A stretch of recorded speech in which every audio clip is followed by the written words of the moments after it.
So after this morning's presentation, hopefully you have a clear understanding of the problem that we're facing in healthcare, yeah, and the size of the problem, and those criteria that I put up to see if we could come up with an effective solution for this environment. So what I'm going to do in this next workshop is take you through how we've taken some of the core underlying principles of TOC and developed an approach that works in healthcare. What I hope you see is most of the time we've tried very hard not to change things, to actually take the core principles and see if they are sufficient on their own. Now and again you'll notice that we've definitely changed things, yeah, and we've made some important differences to some of the standard TOC approaches, yes? And at that moment I'm very, very keen to try and explain why, yeah, because we have to be careful that we're not just deviating for the wrong reason, yeah?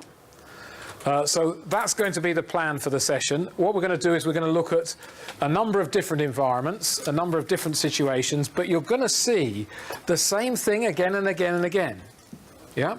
And what you're going to see is how we've tried to take the principle of using time and measuring time as the basis of all of our efforts, yes? So are things on time?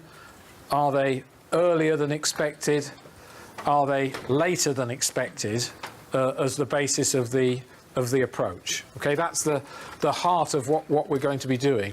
And then towards the end of the session we're going to take a huge risk and we're going to show you a brand new thing that we've developed that has actually never been seen before by anyone and was seen by me last night. So it'll be interesting to see if we can make it effective or not. But what that is something that we've been developing, which is about analysis. And you notice how much of a point I made about the need for effective analysis in this environment, which I'm going to try and demonstrate why it's so important. Yes, and then I'm going to ask you to help me carry out an analysis of a hospital and see how we were to do it together using the theory of constraints approach.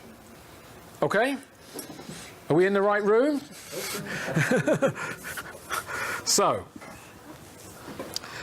that's the purpose then. How are we going to do this? We're going to basically focus in on two simple questions. Yeah? And the first question is, if you're in this environment, one of the things that everybody needs to know the answer of is that simple question, of all the patients I could treat next, which one should I treat next? Now, in some instances, it's not a question. It's extremely obvious. Yes, because it's the person who is critically ill, at risk of dying, right in front of you. Yes? And in that instance, clinical urgency is going to be the answer. There is no choice. Yes? Pick the one that's the poorest person and work on them. Yes? And if you watch the TV programs about healthcare, you know, all of these soap operas, you'll assume that every single patient is like that. Yes? In other words, a hospital has nothing but emergency after emergency after emergency, and then the building burns down as that all's happening as well. Yes? A few love affairs, a few other things going on just to keep the story going. Yes? But actually real hospitals aren't like that. Yes, that's not what it's like. Most of the time, we have many patients which require treatment or activities by many, many different resources. Yes? So the opportunity for, in Ellie's words, bad multitasking is enormous in this environment. Yes? And so being able to answer the question of all the patients I could treat next, which one should I treat next, is an important question. Yep. The second question is, of all the areas I could improve, which area will give me the greatest breakthrough in performance? Classic Poogie, focusing our improvement efforts.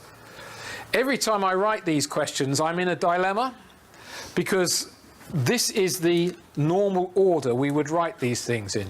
Yes?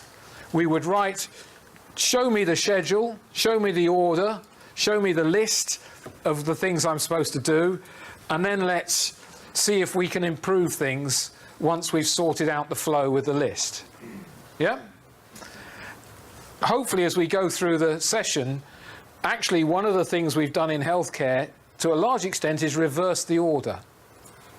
Yeah, our first step is trying to improve things even when we don't know what's happening. Yeah, and that's why analysis becomes so important. And the reason why that's important is because a lot of the standard first steps to answer this question are extremely difficult to implement in this environment.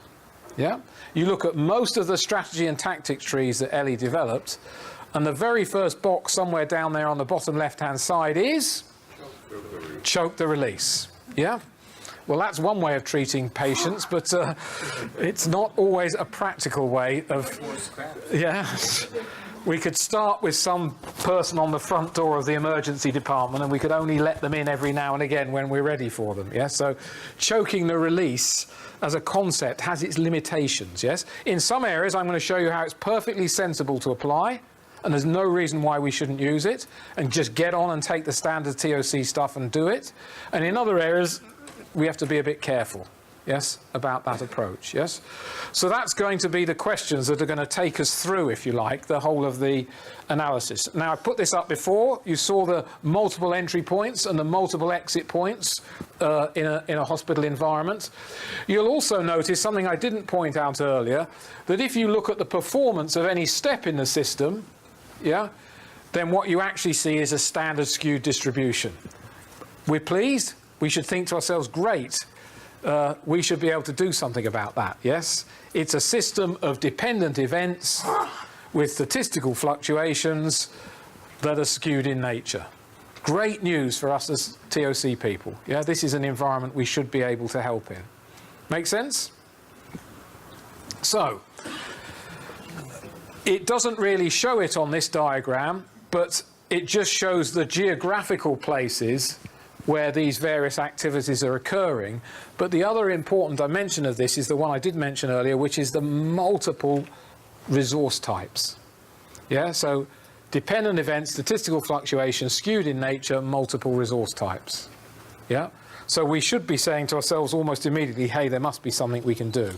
The solution, as I said earlier, exactly the same criteria as before, yes? And hopefully end with a process of ongoing improvement. Yeah?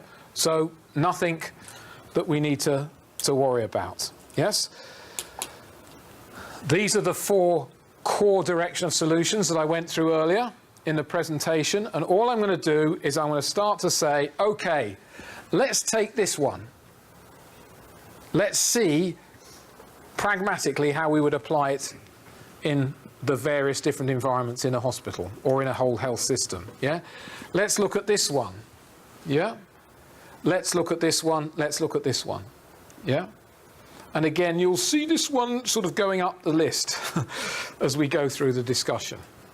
Yeah, it's all in the book. Yeah, explanation of what I'm going to go through here today.